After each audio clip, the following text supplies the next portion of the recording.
Bab 302. Diupload oleh Baca Suara. Jangan lupa like dan subscribe, agar kami makin semangat upload lebih banyak. Dunia bergeser ketika saya mengendarai arus ether untuk tiba tepat di dalam pintu terbuka gubuk kuno, dan saya segera melangkah ke posisi bertahan. Tapi itu tidak perlu. Berbaring di lantai gubuk adalah 4 tinju yang sangat tua, tidak diragukan lagi sumber kehadiran eterik yang kuat. Otot-ototnya yang besar telah berhenti berkembang, menyusut pada diri mereka sendiri seperti kantong air yang kosong, kulitnya yang kurus telah memudar menjadi putih bersalju, dan kulitnya yang pucat telah berkerut dan mengerut. Dua mata ungu kecil menoleh ke arahku dan binatang aether tua itu bersenandung, rendah dan lembut. Ia berusaha mengangkat kepalanya, tetapi setelah berusaha tidak berhasil selama beberapa detik, ia duduk kembali ke lekukan dalam yang dibuat tubuhnya di tempat tidur ranting dan tanaman kering. Satu lengan gemetar terangkat dan menunjuk ke arah dinding yang jauh. Tatapanku mengikuti ke tempat yang ditunjukkannya, di rak di dinding duduk sebuah lempengan batu putih yang panjang dan tipis. 3 langkah cepat kemudian dan potongan portal ada di tanganku, dingin dan halus saat disentuh. Aku menggerakkan jari-jariku di sepanjang ukiran yang rumit, rasa pencapaian membangun dalam diriku. Aku kembali ke Four Fist tua, tergeletak tak berdaya di tanah. Pikiran untuk membunuhnya tumbuh di benak saya, binatang kera ini adalah sumur ether yang sangat besar sehingga saya tahu saya akan dapat tumbuh lebih kuat jika saya menyerap kekuatannya, seperti yang telah saya lakukan pada Chimera ketika pertama kali bergulat dengan kemampuan eterik saya. Mengepalkan tinjuku di aether, aku mengangkatnya ke atas kepala Four Fist yang lama, tapi aku tidak bisa memaksa diriku untuk menyerang. Kuat dan berlimpah seperti makhluk ini, itu bukan hanya konstruksi reliktem seperti Chimera sebelumnya. Membunuhnya murni untuk mengkonsumsi aethernya terasa sangat salah, seperti aku sedang memakan orang lain. Mengepalkan tinjuku, aku berjalan keluar dari gubuk dan dewa melangkah kembali ke tanah tempat Regis dan Chaera menungguku. Aku mengerti, kataku, mengangkat potongan portal di tanganku agar mereka berdua bisa melihatnya. Kerja bagus, Grey, kata Chaera dengan senyum lembut sambil menatap lempengan batu yang halus. Birdi masuk, Regis menunjukkan tepat ketika Swift Sure mendarat dengan lembut di sebelahku. Paruhnya yang berbentuk lembing dicelupkan ke bawah sehingga dia bisa memeriksa bagian portal, dan saat itulah saya perhatikan beberapa inci terakhir paruhnya berwarna merah darah. Dia tidak bertarung dengan kami di medan perang, dan aku tidak bisa melihat tanda-tanda pertarungan di seluruh tubuhnya yang berbulu bersih. Aku meraih paruh hitamnya, mengejutkannya. Dia mengepakkan sayapnya dan mencoba menari menjauh dariku, tetapi aku memegangnya erat-erat, memutar kepalanya sehingga aku menatap matanya. Darah siapa ini? Aku bertanya, suaraku tenang tapi dingin. Aku melepaskannya agar dia bisa menjawab. Burung yang gelisah itu mengambil beberapa langkah melompat dan memeriksaku dengan mata lebar dan bingung. 4 tinju. Musuh. Petik 2. Tatapanku terkunci dengannya ketika aku mencoba mempelajari niat pemandu kami. Tangan hangat Chaera menyentuh lenganku. Sekarang bukan waktunya untuk ini. Kami mendapatkan tujuan kami datang ke sini, dan kami bukan tamu terhormat di suku ini, katanya lembut. Dari lembah tersembunyi Four Fist, Swift Sure membawa kami kembali ke lereng gunung dan lebih jauh dari desa Spearbeak. Regis kembali ke dalam tubuhku, mengisi kembali persediaan ethernya, sementara Chaera dan aku mengikuti di belakang pemandu kami. Meskipun akhirnya bisa membuat beberapa kemajuan dalam meninggalkan zona ini, tak satu pun dari kami yang berminat untuk berbicara saat beban tindakan kami di desa suku 4 tinju menetap di atas kami seperti kain kafan gelap. Bahkan setelah mengetahui bahwa 4 tinju tidak hanya cerdas tetapi sebenarnya bijaksana, saya menyadari bahwa jika bukan karena 4 tinju raksasa Grey menantang saya untuk berduel, kami akan melakukan genosida. Terlepas dari emosi yang terus saya tekan, saya memastikan untuk terus mengawasi Swift Sure. Sementara saya masih waspada dengan pemandu kami, Chaera dan saya dengan enggan bergantung padanya untuk menunjukkan kepada kami lokasi suku-suku lain. Pada akhirnya, apapun yang telah dilakukan Swift Sure, itu hanya apa yang diajarkan kepadanya oleh dunia yang keras tempat dia tinggal. Itu biadab, tetapi suku-suku binatang aether yang bertikai ini belum mengembangkan budaya mereka melampaui tingkat barbarisme. 4 tinju, aku yakin, akan melakukan hal yang sama buruknya dengan paruh tombak jika diberi kesempatan. Mengesampingkan pikiran saya yang tidak perlu, saya fokus pada perjalanan kami selanjutnya. Jalur yang kami lalui membawa kami lebih tinggi ke tepi pegunungan yang tampaknya tak berujung yang mengelilingi kaldera tempat kami pertama kali muncul. Langit tetap cerah dan tidak berawan, suhu melayang tepat di bawah titik beku. Bagaimana kamu bertahan? Aku bertanya pada Chaera, yang berjalan di sampingku dengan selimut yang menutupi bahu dan lengannya. Aku bisa mengisi ulang manaku lebih awal selama duelmu dengan 4 tinju besar, jadi aku baik-baik saja, jawabnya dengan senyum tipis. Swift Sure, yang menghabiskan sebagian besar waktunya terbang di atas kami, mendarat di depan kami, kakinya tidak pernah mematahkan permukaan salju yang bergerak. Dia berbalik untuk menatapku, paruhnya patah 2 kali. Cakar bayangan. Dia kemudian mengangkat sayapnya, menyatukannya. Aku mengangguk mengerti tepat ketika kedipan ungu melintas tepat di bawah Swift Sure, dan salju di depan kami meledak ke atas, menghujani Chaera dan aku dengan awan putih seperti tepung. Chaera langsung mengenakan selubung api hitam, selimut dilemparkan ke samping dan pedangnya sudah ada di tangannya. Swift Sure menjerit kaget dan mencoba terbang ke langit, tetapi jeritan ketakutannya terpotong ketika satu set cakar ungu keras merobek lehernya yang anggun, menyemprotkan darah ke tanah di kakiku. Teriakan peringatan Swift Sure terputus dengan bunyi membunyikan klakson. Sayap tombak paruh mengepak liar, mengirimkan bulu-bulu putih. Pemandu kami naik beberapa kaki di udara, darah merah yang mengejutkan menghujani salju putih cerah, lalu kekuatannya habis dan dia jatuh ke tanah, mengejang, dan diam. Gelombang. Saya sudah bergerak dengan baik sebelum Swift Sure mengambil napas terakhirnya yang menyedihkan. Tinjuku yang berlapis eter mendesis di udara yang dingin, tetapi tepat sebelum itu seharusnya terhubung dengan wajah seperti kucing penyerang kami, makhluk itu menghilang dalam kilatan energi eterik lainnya. Langkah Tuhan. Saya berpikir dengan kaget, dengan cepat mencari-cari penyerang. Di belakangku, Caira menyiapkan pedang bermandikan api untuk memblokir, tetapi sebelum dia bisa melakukan hal lain, binatang seperti kucing itu ada di belakangnya, cakarnya menyapu di antara tulang belikatnya. Caira dilindungi oleh selubung api jiwa, tetapi cakar eter mampu menembus penghalang mana dan mengiris dengan bersih melalui rantai yang menutupi punggungnya. Dia berguling ke depan, kemungkinan besar menyelamatkan dirinya dari cedera serius, tetapi sejumlah luka panjang mengalir di punggungnya. Saya meledak ke depan, tangan saya kabur di udara ketika saya meluncurkan diri saya ke binatang eter, cakar bayangan, saya berasumsi, tetapi itu menghilang sebelum saya bisa mencapainya. Caira muncul dengan tertutup salju dan darah, ekspresinya sangat tenang, seperti ketika kami pertama kali bertemu di Reliktem. Apa kamu tahu di mana itu? Dia bertanya, memposisikan dirinya sehingga kami saling membelakangi. Di sana, kataku, menunjuk sekitar 60 kaki ke kanan kami di mana Shadow Claw berjongkok di atas pecahan batu hitam yang menonjol setinggi 20 kaki. Shadow Claw memiliki kepala dan bulu putih berbintik macan tutul salju, tetapi batang tubuh dan anggota tubuhnya adalah humanoid. Tangan dan kakinya seperti kucing, dan ekornya yang panjang dan berotot berayun di belakangnya. Meskipun agak jauh, itu tampak kecil, mungkin setinggi 5 kaki. Arthur, Regis berpikir dalam peringatan ketika Aether berkobar di belakangku dan di sebelah kiriku. Aku berputar, mendorong Caira menyingkir dan menendang langsung ke sumber Aether yang kabur.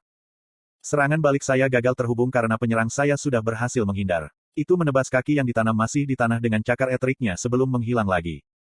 Meskipun saya telah lebih berkonsentrasi di sekitar tubuh saya dalam pertahanan, cakar masih berhasil merobek daging di atas lutut saya, menyebabkan saya tertekuk.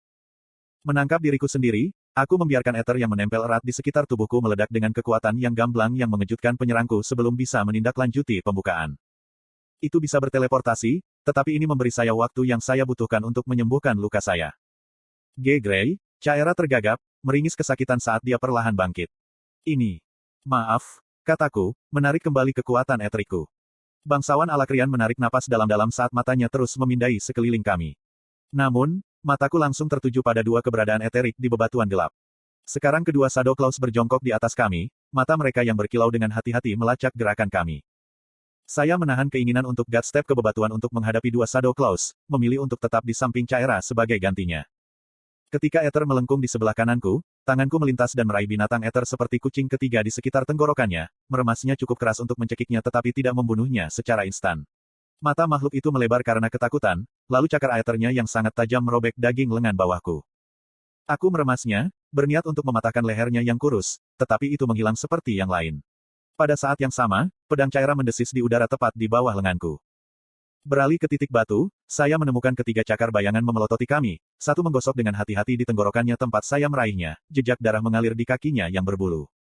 Caira mulai berbicara tetapi aku mengabaikan kata-katanya. Saya memperhatikan ketiga penyerang dengan hati-hati, mereka menyerap ether dari atmosfer. Mereka harus mengisi daya sebelum mereka dapat menggunakan kemampuan teleportasi itu lagi, kataku pelan.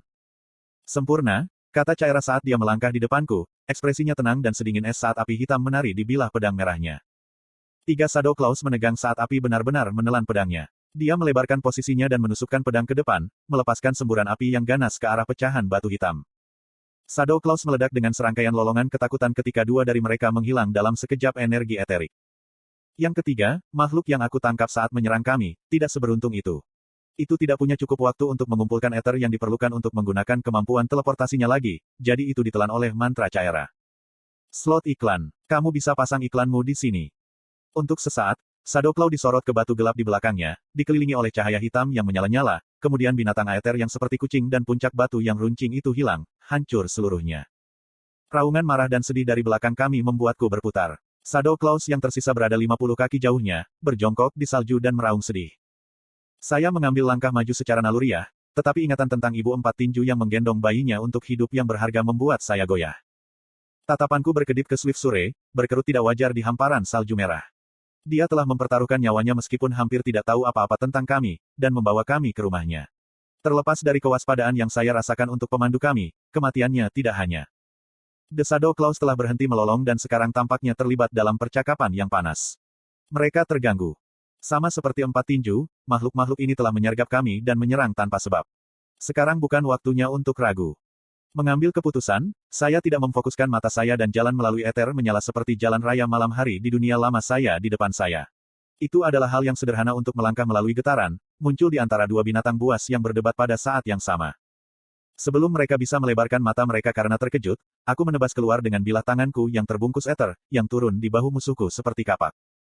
Gelombang. Shadow Claws tampaknya tidak menjaga diri mereka sendiri dengan eter, dan kedua bentuk kecil itu hancur di bawah beban pukulan tak terduga saya, bahu dan leher mereka hancur. Aku berlutut di atas mayat-mayat itu sambil menunggu Caera menyusul. Dari dekat, saya dapat melihat bahwa cakar kucing yang lebar tidak memiliki cakar alami. Mereka menciptakan satu-satunya senjata mereka dengan eter, aku menyadari, penasaran dan kagum bahwa ada makhluk di tempat yang berbahaya seperti reliktem tanpa pertahanan alami. Apakah kamu baik-baik saja? Caera bertanya ketika dia berjalan di belakangku. Aku melihat kakimu tadi, oh. Petik 2. Aku kembali menatapnya dari balik bahuku. Saya sembuh cukup cepat. Petik 2. Itu sedikit meremehkan, katanya sebelum tatapannya jatuh ke Shadow Claws. Apakah kamu menemukan sesuatu? Aku sedang memeriksa sekarang. Aku berbalik dan mempelajari mayat Shadow Claw. Mereka tidak mengenakan pakaian apapun, tetapi keduanya memiliki kantong kulit sederhana yang tergantung dari ikat pinggang di sekitar pinggang mereka. Saya melepaskan tali kulit yang menahan salah satu kantong dan mengambil beberapa benda kecil. Pertama adalah sepotong daging kering dari beberapa jenis. Aku mengendus daging, lalu menggigit sudut sementara Caera memperhatikanku dengan penuh harap, seperti anak anjing yang menatap camilan. Aku meraih leherku, melebarkan mataku saat aku mengeluarkan suara tersedak. Bangsawan Alakrian itu terkesiap kaget. Grey. Dengan gemetar aku mengangkat sisa daging kering sebelum memasukkannya ke dalam mulutku. Hanya bercanda. Petik 2. Caera mengerjap bingung, lalu menyipitkan matanya. Itu tidak lucu. Petik 2. Kupikir itu lucu, kata Regis dengan nada setuju. Terima kasih, saya menjawab ketika saya menggali sisa kantong, senyum menarik di sudut mulut saya. Selain beberapa lempengan daging kering lagi, Shadow Claw juga membawa pisau hitam legam yang diukir dari apa yang tampak seperti paruh. Hal-hal ini benar-benar seperti kenang-kenangan kecil mereka dari saling membunuh, bukan? Regis menunjukkan. Saya memasukkan pisau ke dalam rune penyimpanan dimensional, berpikir itu mungkin bisa digunakan sebagai alat tawar-menawar untuk menerima lebih banyak telur Spearbeak, dan saya menyerahkan daging kering itu kepada Caera. Ini, bersama dengan buah yang kami pulihkan dari desa Empat Tinju, seharusnya membuatmu tidak harus memakan lenganku untuk tetap hidup. Petik 2. Lelucon lain, Grey. Caera bertanya, Mary. Aku mengangkat bahu. Sekarang bisa. Petik 2. Item berikutnya yang keluar dari tas adalah 3 batu putih yang memiliki tekstur halus, hampir halus. Lihat, aku mengangkatnya agar Caera melihatnya. Itu batu yang sama dengan kubah dan lengkungannya. Petik 2. Dia mengangkat 4 batu dengan ukuran dan bentuk yang sama. Yang ini juga punya. Petik 2. Caera memiliki tumpukan kecil barang-barangnya sendiri, 4 batu, segumpal datar daging kering lainnya, beberapa jenis buah beri keunguan kecil, dan tali tipis yang tampaknya ditenun dari rumput kuning yang keras. Item terakhir dari kantong itu adalah sepotong batu tulis persegi dengan lebar sekitar 3 inci. Pada awalnya saya pikir itu tidak lebih dari itu, tetapi kemudian saya membaliknya untuk mengungkapkan gambar yang realistis dari 2 Shadow Claws muda yang bersandar satu sama lain. Hoa, gumam Regis. Itu adalah gambar yang digambar dengan sangat baik, dan saya tidak bisa tidak berpikir itu telah tergores ke permukaan yang keras dengan cakar eterik. Caera mencondongkan tubuh ke dekatku, mempelajari gambar di batu tulis dengan kagum. Ini, pada dasarnya versi Liontin mereka. Petik 2. Itulah yang aku pikirkan, aku setuju. Aneh, gumamnya, dengan ringan menelusuri gambar yang diukir dengan jari. Mengapa mereka menyerang kita? Mereka mungkin haus darah seperti yang dibuat oleh Old Brokeback, kataku. Setelah apa yang kita lihat di desa Forfish, sepertinya tidak sesederhana itu. Tatapan Caera beralih ke mayat pemandu kami yang berdarah. Bagaimana jika itu karena Swift Sure? Aku menatapnya dengan bertanya, tetapi tetap diam, membiarkan pikiran itu berputar-putar di pikiranku. Dari apa yang kami lihat, permusuhan antar suku tidak salah lagi. Tombak paruh menggantung bulu 4 tinju di dinding mereka untuk hiasan, tetapi pemimpin 4 tinju yang saya lawan memiliki penutup dekoratif yang terbuat dari bulu paruh tombak dan cakar bayangan membawa pisau yang terbuat dari paruh-paruh tombak. Anggota dari kedua suku telah menyerang kami bukan karena mereka lebih kejam atau kebinatangan daripada tombak paruh, itu karena kami menggunakan tombak paruh. Aku menggelengkan kepalaku. Ini semua hanya spekulasi pada saat ini, Tetapi satu hal tetap benar, tato, ukiran, dan sekarang gambar terukir ini bukan hanya tanda kecerdasan.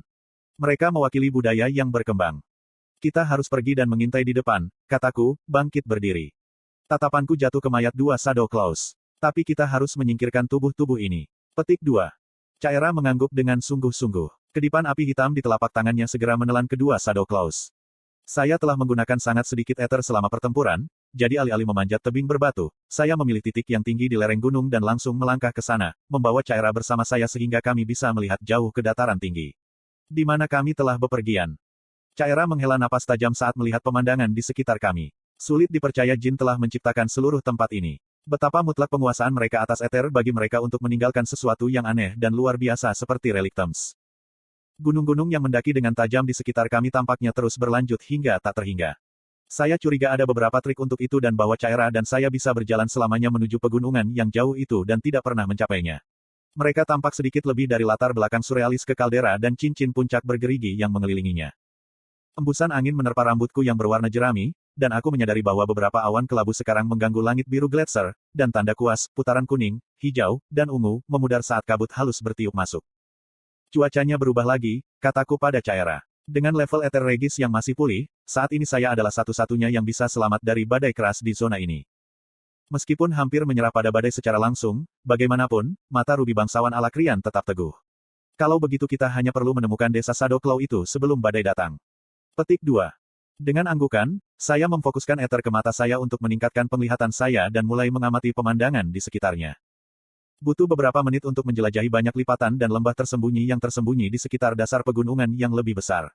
Ketika saya tidak menemukan apapun di atas dataran tinggi, kami melintasi satu singkapan berbatu ke singkapan berikutnya sampai kami bergerak di sekitar sisi puncak yang bergerigi dan mulai mencari lagi. Tidak butuh waktu lama untuk menemukan apa yang kami cari. Di bawah saya di punggung bukit berikutnya, ada sekitar 20 gubuk anyaman yang dibangun di dalam tebing. Mereka dengan hati-hati disembunyikan di antara dua tulang rusuk batu yang tajam, dan aku tidak bisa melihat jalan masuk atau keluar yang mudah. Sebuah air terjun kecil jatuh di lereng gunung, menggenang di salah satu ujung desa. Saya menyaksikan Shadow Claw, hampir seukuran semut dari sudut pandang saya, membungkuk di atas air untuk mengisi sesuatu, lalu menghilang kembali ke gubuk terdekat. Di sana, saya mengarahkan jari saya ke arah desa sehingga Caira bisa melihat juga. Dia menghela nafas. Yah, dalam hal penentuan posisi strategis, menurutku mereka pasti memiliki keuntungan. Petik 2. Untuk saat ini, mari kita kembali ke bawah, jawabku pelan. Masih ada kemungkinan besar ada pengintai atau penjaga lain di dekatnya. Petik 2. Dalam perjalanan kembali ke dasar singkapan berbatu, kami berhenti di tubuh Swift Sure. Itu bukan pemandangan yang indah. Leher Spearbeak yang dulu anggun di sayap terbuka, bulu putihnya ternoda merah dengan darahnya sendiri. Lidahnya yang kurus dan berduri tergantung aneh dari paruhnya. Caira, yang berdiri di sampingku, mengangkat tangannya dan menutup matanya, menundukkan kepalanya dengan hormat sebelum mengalihkan pandangannya kembali padaku. Haruskah kita mengubur atau membakar mayatnya? Aku menggelengkan kepalaku. Tidak juga. Petik 2. Membungkuk di atas mayat Swift Sure, aku mencelupkan tanganku ke dalam luka fatal di lehernya dan mengusapkan jari-jariku yang berlumuran darah ke wajah dan pakaianku sebelum berbalik ke Caira, yang menganga ke arahku, bingung dan terganggu. Aku punya ide yang bisa menjawab pertanyaanmu lebih awal serta membawa kita ke desa Shadow Claw, kataku sambil berjalan perlahan menuju bangsawan Alakrian dengan jari-jariku yang berlumuran darah. Caira menghela nafas pasrah. Sudahkah saya mengungkapkan dengan tepat betapa saya tidak menyukai beberapa ide Anda?